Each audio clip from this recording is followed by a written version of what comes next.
Think about the term serial killer.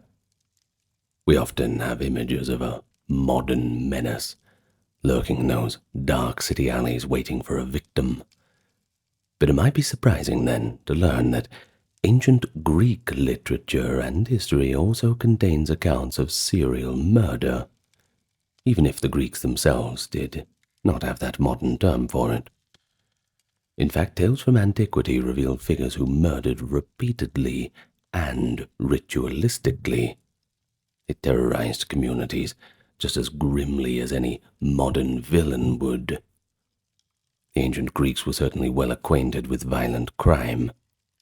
Their myths, their legal records, their history, it all preserves a glimpse of multiple murderers who stalked their world.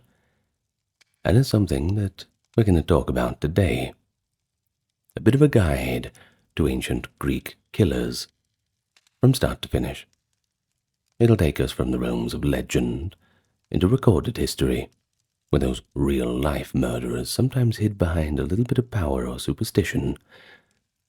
Now, before we begin, I'd like to issue a welcome to the channel. If you are new here, it's good to have you with me, and I invite you to hit the subscribe button.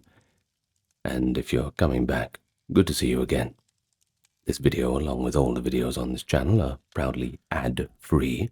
This is due to the contributions of the members on Patreon, YouTube memberships, those who checked out the merch store, and the occasional donation that helps keep the channel going. If you're interested in any of those avenues, well, you can check out the pinned comment or the description of the video.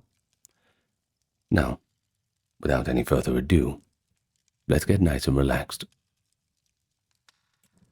But of course, as with most ancient Greek history, there's a bit of a caveat. Kind of walk that line in the early days of myth and history, especially when we're just getting into things like Herodotus, which, well, it's disputed how accurate all of that is. But we also have to understand Greek attitudes towards homicide and justice in general. You see, classical Greece didn't have a police force, let alone any forensic science. Yet murder was regarded as a profoundly serious offense, invoking both legal and religious consequence. In early Greek society, justice for murder began as a personal vengeance. A slain person's kin were expected to avenge the deed themselves. But by the 7th century BCE, however, cities like Athens began to formalize laws, and that included for homicide. The Athenian lawgiver Draco, whose very name, by the way, gives us the term draconian for harsh laws, a bit of the trivia for you there, established the first written homicide statutes around 621. Draco prescribed severe penalties. Even minor crimes could be punishable by death, reflecting that belief that shedding blood polluted the community and had to be expiated. Of course, there were laws before this in other parts of the world, but it was Greece's turn to put things in stone now. Under later reforms, Athens developed a sophisticated legal framework with specialized courts to handle different types of homicide. By the 5th century, there were 5 homicide courts in Athens, each for specific circumstances of killing. Premeditated murder of a citizen was tried at the Areopagus Council. Unintentional killings or killings of lower status individuals were in other courts. But then there were justifiable homicides, believe it or not. Things like killing an adulterer caught in the act. They were tried in another court. Even cases of unknown killers or inanimate objects causing death were addressed in a ritual court. It was a pretty complex system for the time. All those different courts for all those different circumstances. But it does show how important it was to Greece to address murder through law and ritual. Remove that spiritual pollution that bloodshed brought. Now, within this legal framework, a person who killed more than once would be seen as especially grievous. Of course, if you look back in the ancient Greek texts, in those law texts, they didn't use the phrase serial killer, but they did have a word for it. Someone who committed murder multiple times would simply be an androphonos, that is, a murderer, repeatedly compounding their guilt. So you would have just twice charged androphonos, or thrice charged, 4 times, 5 times, whatever it is. And here's something notable. Athenian law provided that if an exiled murderer, that is, banished for a first offense, committed a second killing, a special trial could be held at the coastal court of Phreato. The accused had to plead from a boat offshore, since as a twice homicide-tainted person was too polluted to set foot on land, pretty much an untouchable in those words. And this is interesting, because it suggests that Greeks did contemplate recidivist killers. A twice murderer was essentially beyond the pale, too far gone. Likewise, Greek rhetoric and philosophy also grappled with those questions of people who killed without any real motive or restraint. Plato, in his work Laws, classifies some criminals as, quote, incurable, those driven by an evil that was so deep-seated that they must be permanently removed from society. While Plato was speaking in pretty general terms, one can imagine that a compulsive killer would fall under this category. And it wasn't just Plato. Aristotle, too. In his work, Nicomachean Ethics, he speaks of certain extremely vicious individuals as, quote, bestial, rather than merely wicked. Human monsters, delighting in vicious cruelty, all for its own sake, beyond the ordinary bounds of human vice. Well, it's things like this that show that Greek thinkers recognized that concept of a murderous psychopath, even if they explained it in more moral or supernatural terms, rather than our modern psychological ones. But what about socially? Well, of course, murder was feared and condemned, but ancient conditions could allow a serial killer a little bit more opportunity than you might expect. You see, there was no police around, no investigation unit to track patterns of killings. Crimes were usually investigated, if at all, by the victims' families or local magistrates. If victims were from the lower classes, for example, foreigners, slaves, the poor, their disappearances might not even be recorded, let alone investigated. And that's what makes things a little bit difficult when we're looking into things like this. Because, sure, we can imagine that there were plenty of killers around, but the historically verifiable evidence of them, court records, all that sort of thing, well, that's a little bit harder to find. But additionally, most much-traveling Greeks rather took place on lonely roads or by sea, and that's usually not a very good place to be by yourself. Brigands, pirates, they could kill repeatedly and without any identification. Now consider this, and it's pretty sobering. Someone with a murderous bent in ancient Greece could potentially just move from place to place, leaving a trail of bodies with little written evidence behind it.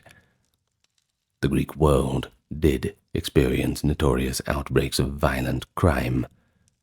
Bandits were pretty common in unsettled areas, and the proliferation of war and civil strife meant that some individuals became desensitized to killing. A clever murderer might hide his or her crimes amid the background of violence. So basically, in short, while the people of ancient Greece abhorred murder, and did their best to develop laws to punish it. The practical realities of the ancient world made it possible for serial killers to exist in the shadows. Instead, well, as we will see, Greek literature preserves eerie echoes of such predators and the terror they inspired rather than them being captured and brought to justice every time. But don't worry, a few of them get caught. Well, let's get into that. Let's have a look at the myth and legend, those folklorish stories, as you can't really go past ancient Greece without having a look at the old myth. Of course, long before any historical records were noted down, you had myths and legends that in effect depict serial killers in action. Tales that often feature heroes confronting vicious human murderers who prey on unsuspecting travelers. We might call this section mythical serial killers, I suppose. No real way to prove it. No real way to disprove it. We're dealing in the realm of humans now, so let's keep our minds open a little bit. Now, the Greeks, they're lacking that modern psychological terminology, cast many of these killers as monsters or demigods. But the criminal patterns are very recognizable. So let's begin with one of the clearest examples as the string of the murderous bandits defeated by the hero Theseus on his legendary journey to Athens. As Theseus traveled the road from Troezen to Athens, he encountered a series of notorious murderers, each with their own unique modus operandi. Every Greek schoolchild knew these villains by name. There was Periphetes, called the club bearer. And guess what weapon he used? Yes. He bludgeoned travelers to death with an iron club. Further along, Theseus faced Sinis, nicknamed the Pine Bender. He was a robber who would tie his victims to two bent pine trees and then release the trunks, tearing his victims apart. On the cliffs of the Saronic coast lurked another by the name of Sciron, a bandit who invited travelers to wash their feet at the cliff's edge, only to cruelly kick them down into the sea. Now it wasn't really to drown them, it was more to feed the giant turtle below who would devour them. Perhaps the most infamous, though, was Procrustes, a sadistic innkeeper in Attica. Procrustes offered shelter to wayfarers, but there was a deadly twist. He had an iron bed in which he forced each guest to lie upon. If a traveler was too tall, Procrustes would cut their limbs to make them fit the bed. If too short, he'd violently stretch their bodies out with ropes and hammers until they matched its length. That's pretty grisly, isn't it? It earned him the epithet, the Stretcher. Procrustes in particular, he shows the traits of a classic serial killer. He targeted a specific class of victim, that is, travelers needing lodging, employed a ritualized method of killing using his own murder kit, that is, the iron bed and tools, and killed repeatedly for his own perverse satisfaction, rather than for material gain. And when we look at a story like that, doesn't it just sound like a modern horror film? Think about it. How many horror films do we have about serial killers, where it's some travelers in some backwater town, they show up at a motel, and lo and behold, the owner of the motel is a horrible murderer. Or there's just a murderer lurking around, something like this. It's a pretty common motive. Well, in any case, according to the myth, Theseus eventually turned the tables, and he slew Procrustes by the very same method. Another fitting retribution that ended the murderer's reign of terror. And once again, how many times in film about serial killers do we see the weapons of the murderer turned back upon themselves in a kind of ironic twist. But we have to remember that Theseus and his foes are quite legendary. But legends come from somewhere. Inspiration has to be sprouted from some kind of medium, and Greek storytellers likely drew from real anxieties in crafting these tales. Travel in ancient Greece was not always safe. Highways and wilderness paths harbored bandits and highwaymen. The prevalence of myths about wayfarers being brutally killed attest to a genuine fear of serial highway murders. In fact, Roman epithets centuries later commonly include the phrase interfectus a latrobibus, that is, killed by robbers, and excuse me, that is latronibus. Interfectus a latronibus, excuse me. Now, that indicates how frequent and even expected highway violence was. When you put a name to it, well, obviously it's not the first time it's happened, right? The mythic bandits defeated by Theseus symbolize this ever-present threat. But moreover, the extreme cruelty shown by Procrustes and the others, mutilating bodies beyond what mere robbery would require, it suggests that Greeks understood that some killers even derived a sadistic pleasure from the act. These pretty monstrous characters show an awareness, at least on a folkloric level, that murder could be driven by a gruesome compulsion rather than need or revenge alone.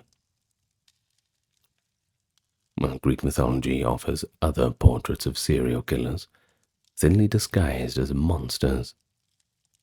The Sphinx of Thebes, for example, is remembered as a mythical creature, a winged lion, but essentially she was a serial murderer. Stationed on the road to Thebes, the Sphinx challenged each passerby with a riddle.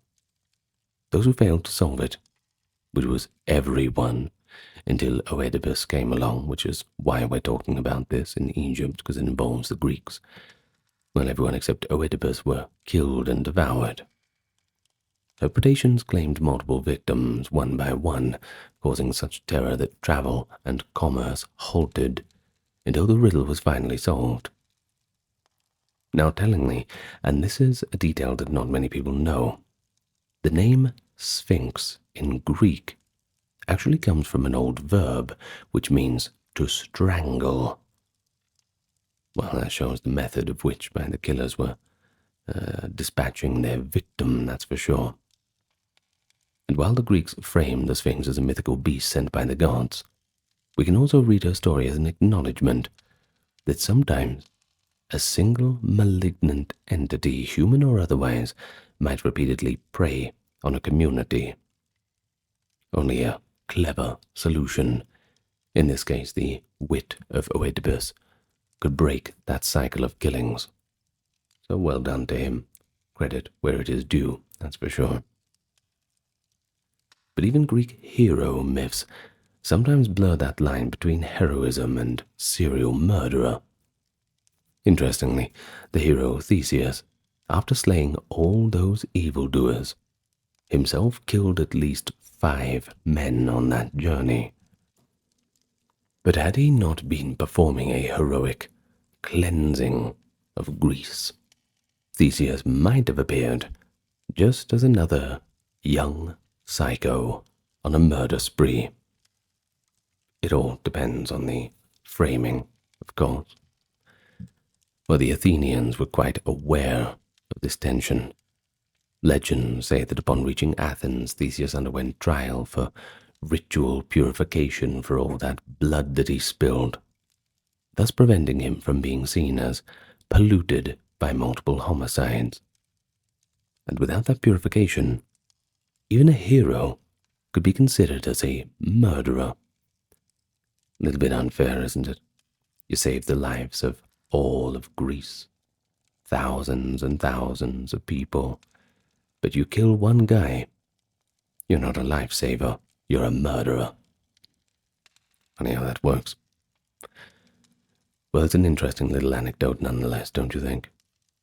It shows that the Greeks recognized that there was a fine line, and that fine line was drawn between context and justification, separating that hero from the villain, even if their kill counts were a little bit similar. You remember the term from True Lies? When, what was the actress? I forgot the actress. But she asks Arnold Schwarzenegger, have you killed people? And he hesitates for a second and he says, yes, but they were all bad. That's kind of it. Jamie Lee Curtis, that was her. Excuse me. Anyway, back to ancient Greece. Well, let's look at it in mythic terms. Many Greek heroes. Let's talk about Heracles, that's another example. Well, he killed numerous people, didn't he? Whether in fits of madness, or perhaps vengeance. But these acts were usually explained as divinely driven, or even redemptive tasks. When an ancient Greek killed repeatedly for ignoble reasons, that's when the stories would cast them out as monsters to be exterminated. Like Arnold said, they were all bad. But that's not all the mythic serial killers we have. We have another one in the tale of Antaeus, a giant in Libya, whom the hero Heracles had to overcome. Antaeus was said to be the son of Earth, that is, Gaia, and drew strength from the ground itself. He forced every stranger who passed through his realm to wrestle with him, and having never been defeated, he would slay his opponents and collect their skulls to roof a temple to his father Poseidon. Here again is a figure who kills systematically. Every traveler is a victim. And of course, he revels in the growing tally of murders, even using their bodies in a gruesome trophy display. It's only Heracles, by lifting Antaeus off the earth, breaking his source of power, and crushing him in a bear hug, putting an end to his lethal sport. Well, Antaeus, while clearly a mythical giant, is certainly the archetype of the serial thrill killer, who cannot be stopped by ordinary people. You need a superhuman hero to come and sort him out. Of course, these legends, from Procrustes to Antaeus, served a dual purpose in the old Greek culture. And on one level, they were exciting adventure stories, but on another they conveyed real warnings. Travel was dangerous. Trust could be betrayed by a seemingly hospitable stranger. Some predators delighted in cruel violence for its own sake. It's all a story as old as time. And like I said, stories have to be inspired from something, even if blown out of proportion quite a lot. And all these fantastical elements, giants, monsters, superhuman strength, there may have been a way for the Greeks to personify a frightening reality that was quite hard to comprehend. That a human being could repeatedly kill other humans without an ounce of remorse. Something hard to understand, but certainly something that they have to deal with in whatever way they can. And so by casting killers as literal monsters or even demigods, the Greeks could externalize the evil as something non-human. Nevertheless, the consistent patterns in these myths, they suggest that ancient people were indeed grappling with the concept of serial murder, and they're all familiar concepts. Even if someone was carving these stories into a stone tablet thousands of years ago, it's pretty much the same story that we would put pen to paper on now. Or rather, write it up on your laptop, whatever you do. They essentially mythologized serial killers, beasts to be slain by cultural heroes. And this was one cultural strategy for understanding something that is, on its face, to well, 99% of people who are not psychopaths. Pretty much incomprehensible. Someone who just kills people again and again for their own sick amusement. Most people don't really understand the logic. Well, let's move on a little bit to something a little bit more supernatural. In ancient Greek imagination, when unexplained deaths struck repeatedly, the culprit was not always thought to be an ordinary flesh and blood murderer. Quite often, Greeks attributed serial killings to more supernatural elements, demonic creatures, witches and vengeful spirits, that kind of thing, especially if the victims were vulnerable individuals like infants or lone travelers. These supernatural explanations served both to personify the unknown killer and offer a way to combat it when all human efforts failed.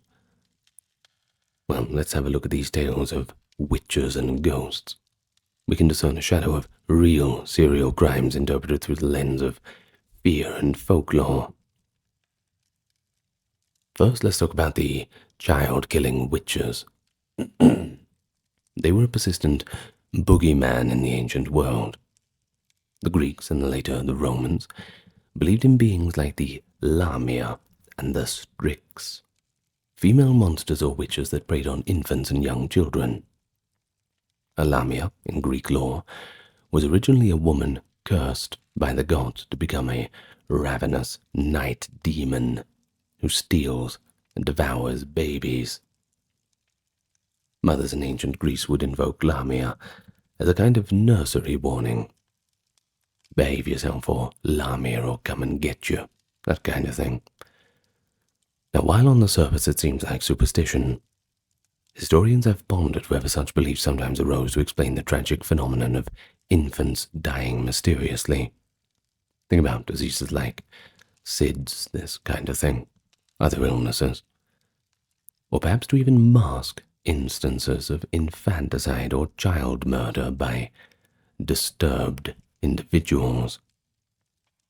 In a society without modern medicine, a series of crib deaths might be rationalized as the work of a demonic sorceress. Conversely, if a person was secretly murdering children, the community might accuse a witch as the cause. At least one real Athenian case bears this out.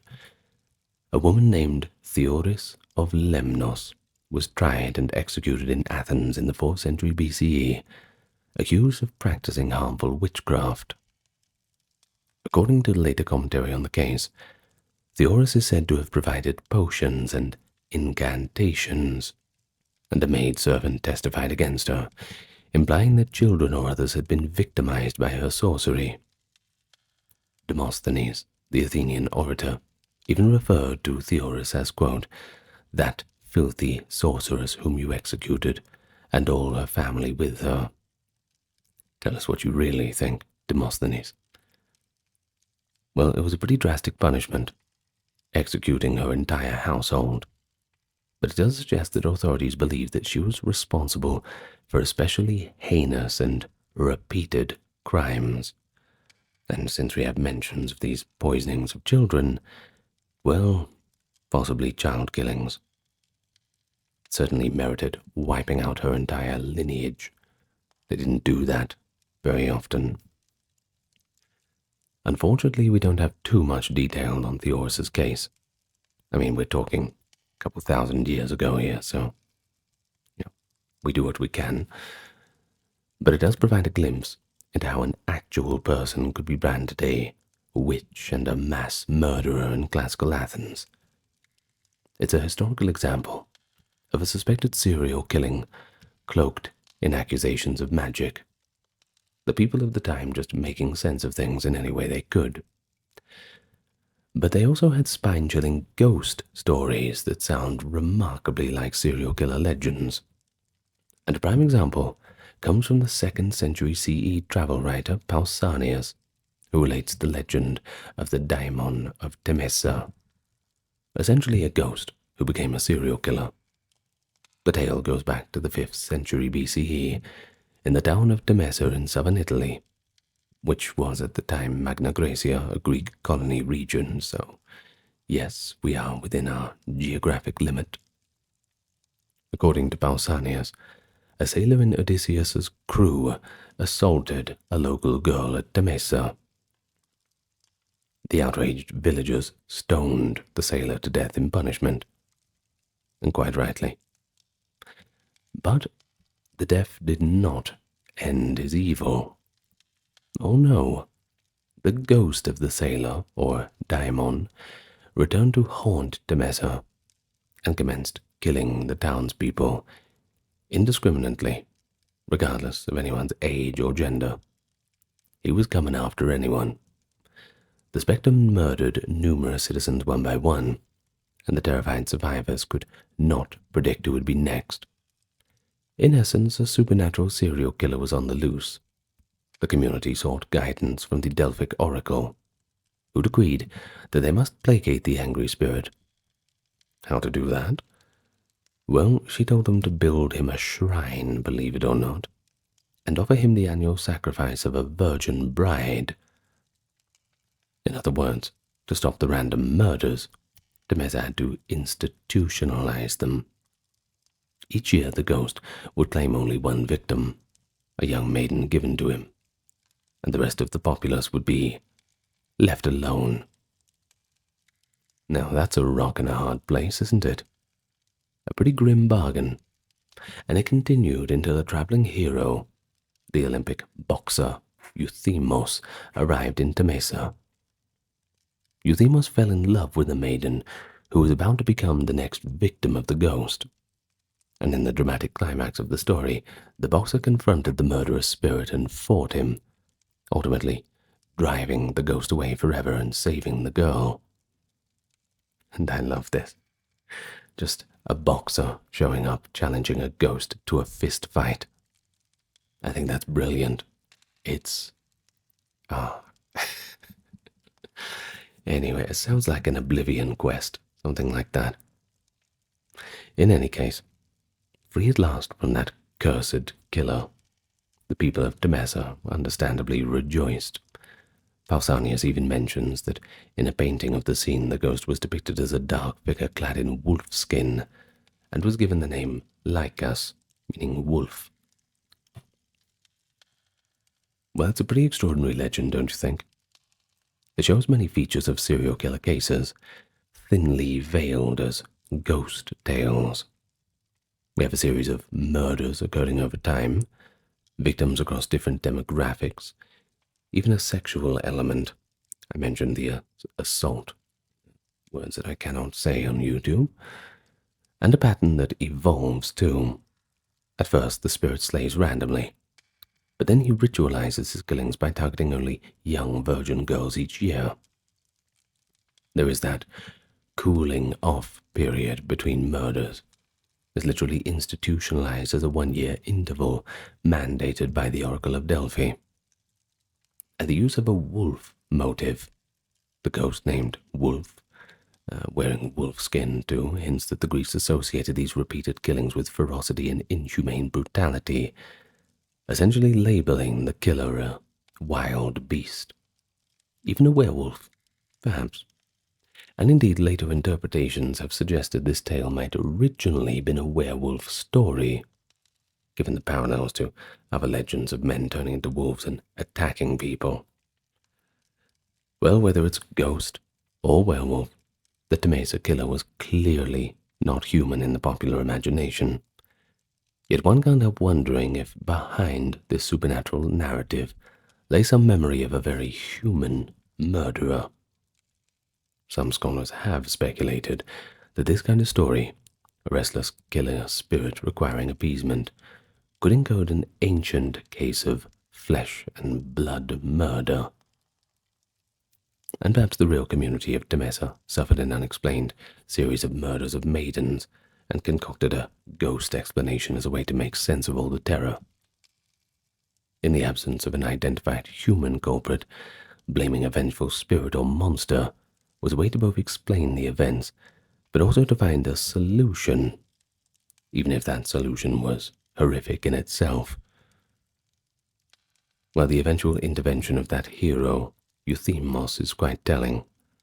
It takes a singular champion to break the cycle, much as a particular clever investigator or lucky break in the clues is needed to stop a killer in the modern sense.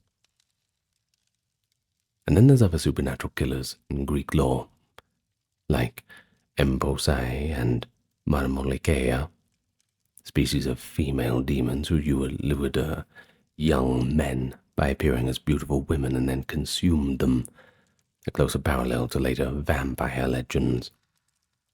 A striking narrative of this type is found in the life of the philosopher Apollonius of Tyana, that is a 1st century CE sage.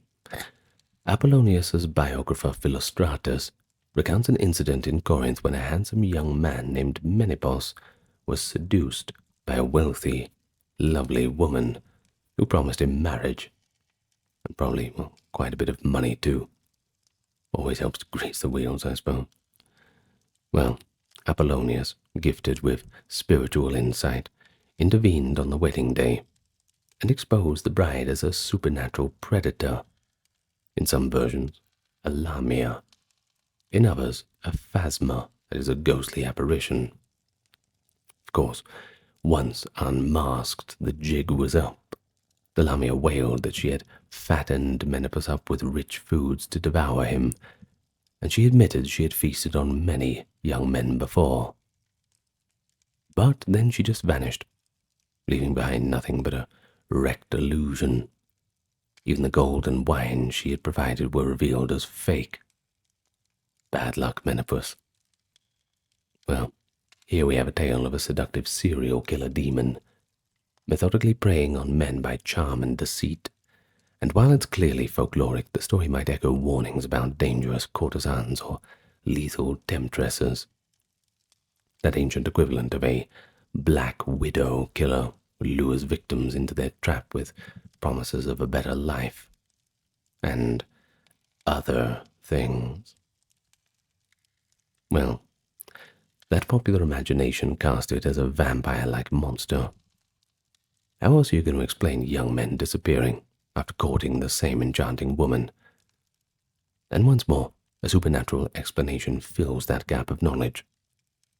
But the behavioral pattern, using deception and seduction to kill repeatedly, is recognized not just as magical, but as quite human. But what these supernatural stories show is an unwillingness in antiquity to believe that an ordinary person would commit such inhuman crimes. Instead, the blame was shifted to the realm of spirits, witches, and monsters. After all, don't we call such people in our modern day monstrous? A werewolf or ghost could kill again and again, because it was a beast or a cursed soul. A witch could poison multiple people because she was in league with dark powers. In a sense, calling the perpetrator non-human made the reality of the serial murder easier to digest. It also provided a clear remedy: religious ritual or heroic action, whichever comes first, rather than the painstaking investigation and trial of a human criminal. Better just to find the horrible witch or the horrible monster and, well, remove their head. Typically they're powerless without their heads. Well, in converting real or feared serial killings into myth, the ancient Greeks preserved the core details that, to us, betray the truth of what they were really describing. A modern reader can quite easily identify Procruste's peculiar sadism, the Temesa ghost's patterned killings, or the Lamia's predatory method and say, yep, they're definitely serial killers, in all but name. The supernatural veneer, that was just the ancient way of articulating a problem of repeat murder in an age before science provided a more sensible answer. But let's move on from myth and folklore and get to the realm of recorded history. Do we find any genuine serial killers? The answer appears to be yes.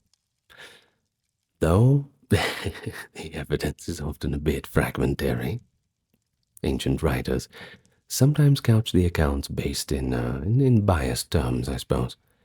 Actual incidents of serial homicide are documented, or at least strongly suggested in Greek history and biography. They range from anonymous highway murderers to powerful tyrants whose cruelty earned them a reputation akin to later serial killers. So in this section, we will have a look at a few such historical cases. Let's consider how contemporaries reacted to them too.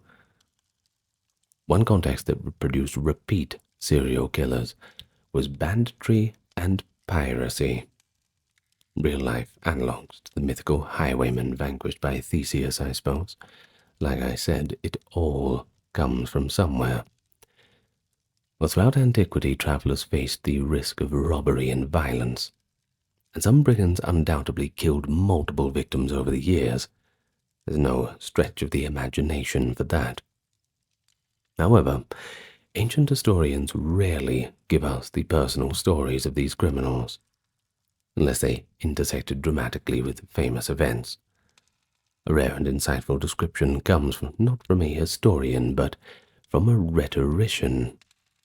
Libanius, a Greek teacher of the 4th century CE, composed an illustrative exercise in which he describes the depredations of an unnamed murderer plaguing the countryside. Ooh, this ought to be interesting. In his account, a, quote, murderer, thief, had been waylaying travelers and townsfolk repeatedly, causing such dread that people stopped going outside the city walls. So it had to have been a pretty big problem for that. Libanius notes that the worst part was how many victims never received proper burials because their bodies were hidden by the killer, and no one dared go and search for them lest they become the next casualties. This depiction, though part of a fictional scenario for training orators, is clearly grounded in real fears and real patterns of crime. It shows by the late Roman era, educated Greeks like Libanius could plainly envision a serial killer lurking in the wilderness, instilling terror and evading capture as the body count piled up. The community's paralysis, too, frightened so much that they couldn't recover their dead or even venture out. It's precisely the climate of fear that a more modern serial killer like, Jack the Ripper, would instill in London many centuries later. Libanius' scenario might have been inspired by actual bandit cases in his native Syria, or elsewhere in the empire, transposing it into more of a moral anecdote.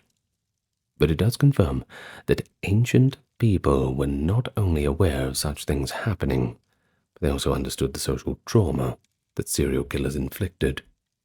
Atmosphere of paranoia, grief without closure, and the breakdown of normal routines due to fear. And the interesting thing about this is that none of it is really couched in supernatural terms. It's just some psycho out in the woods. It doesn't need to be a monster. It doesn't need to be a minotaur or a witch or a ghost. It's just a terrible person. Maybe that's even more frightening. Who knows? Well, turning to Greek political history, certain tyrants, now when we use the word tyrant, we use it in a more Greek sense as an autocratic ruler, but they exhibited behaviors comparable to serial killers, albeit under the cover of state power. But don't let being a politician let you get away with crimes. Could you imagine that? Politicians getting away with crimes? Well, Greek historians and later Roman writers transmit lurid stories about tyrants who derived a perverse gratification from killing people in gruesome ways. But one might ask, how can a ruler be a serial killer? Are they merely just a mass murderer or despot? Yeah, it's a good question, I'll admit. And, well, the distinction is blurry.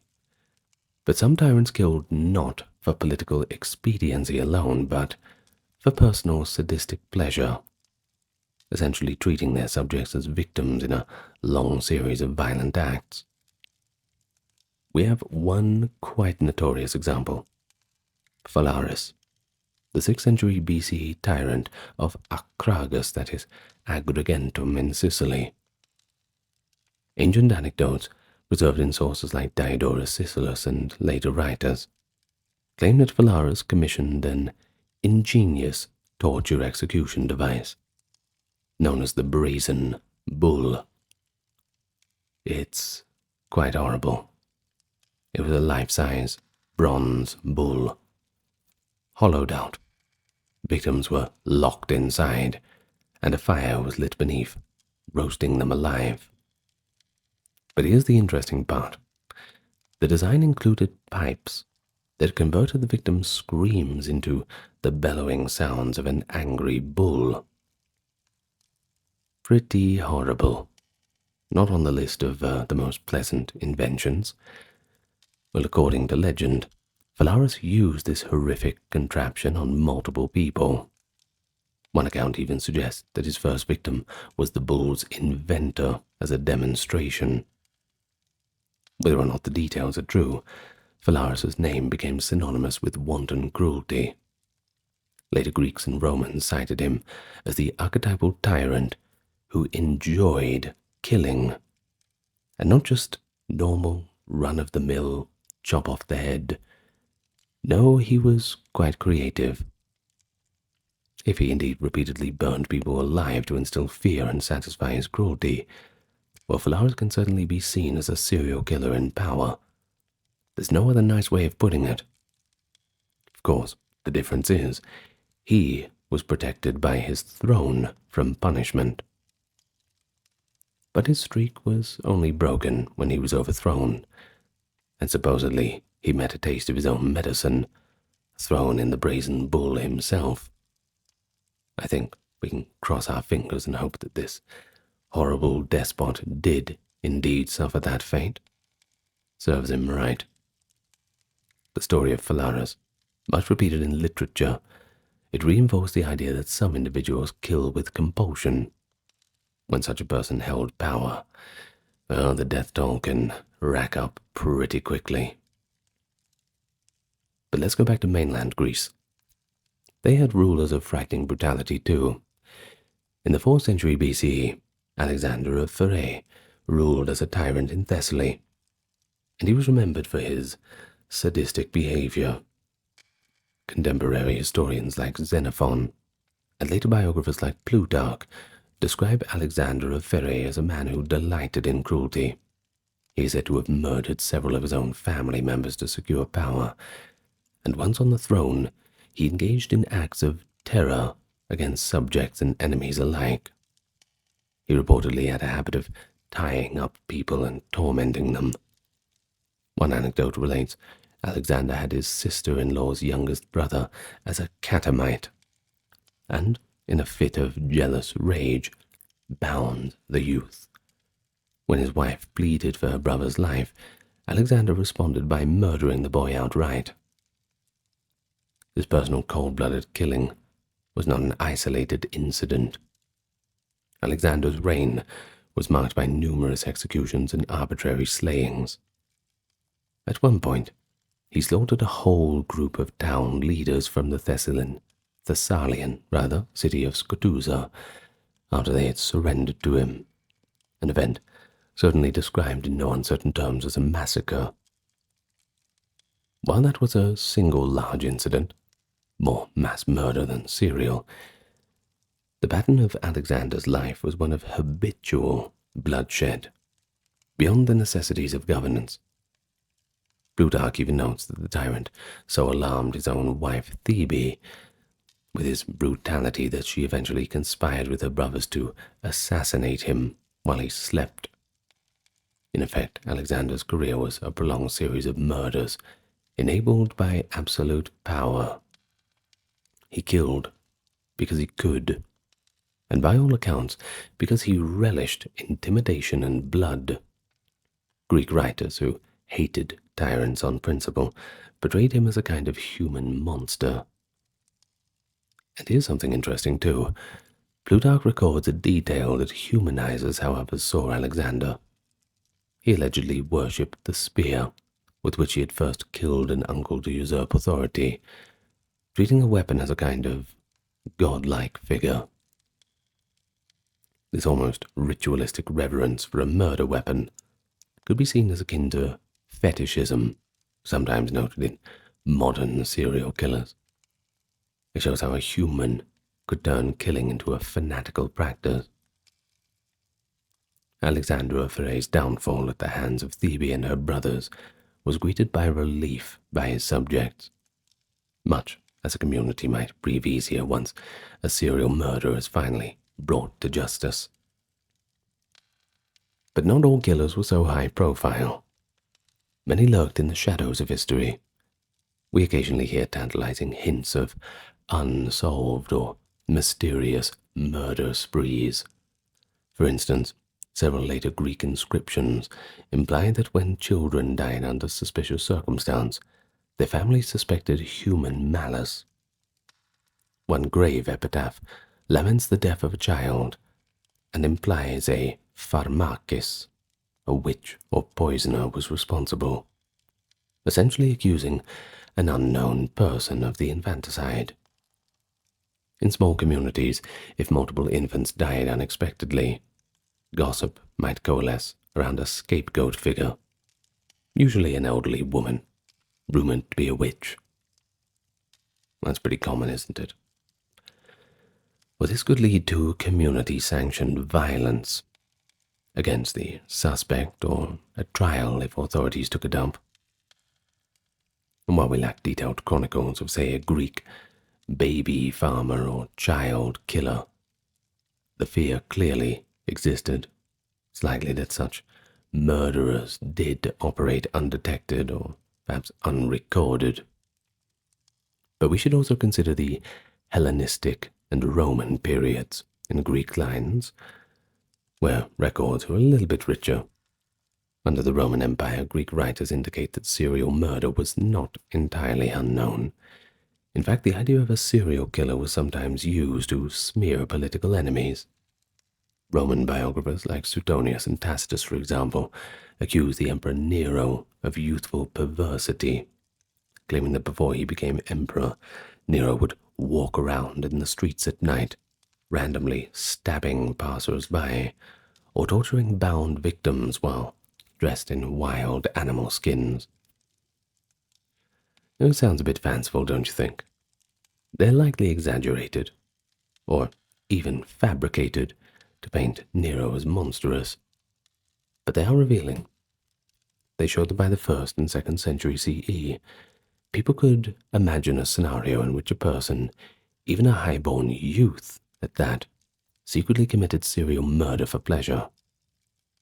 Now, if anything, and even at its most, in an interpretation that we're going to just say, well, perhaps people just had the imagination within literature, and this culture of the literary serial killer coming up. That is something, but once again, it all comes from somewhere. Well, continuing on now. The fact that such accusations were considered to be potent character assassinations also implies that society found the idea plausible enough to be scandalous. And in one case from the Greek East, an orator named Dio Chrysostom writes about a contemporary tyrant in the city of Prusa who allegedly liked to bury people alive as a form of punishment, or even sport on boring days.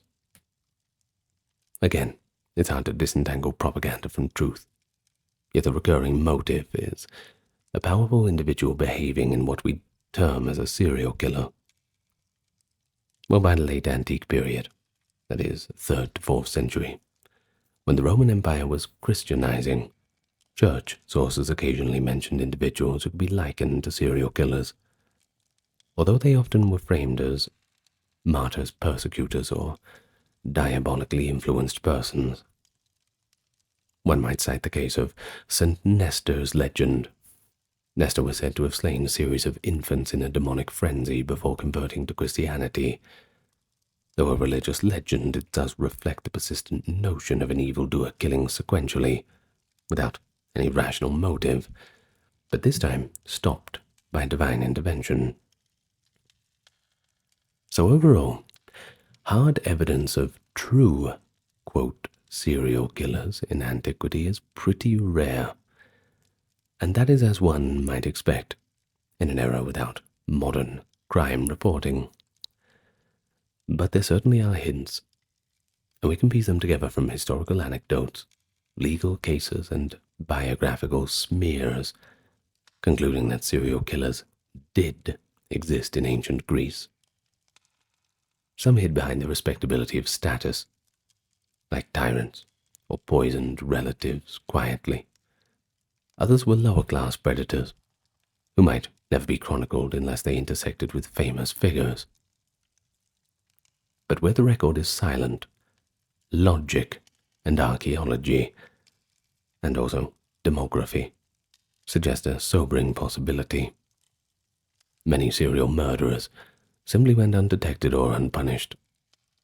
In a society where victims might be travelers with no family nearby, slaves, peasants, well, their deaths would simply go unnoticed.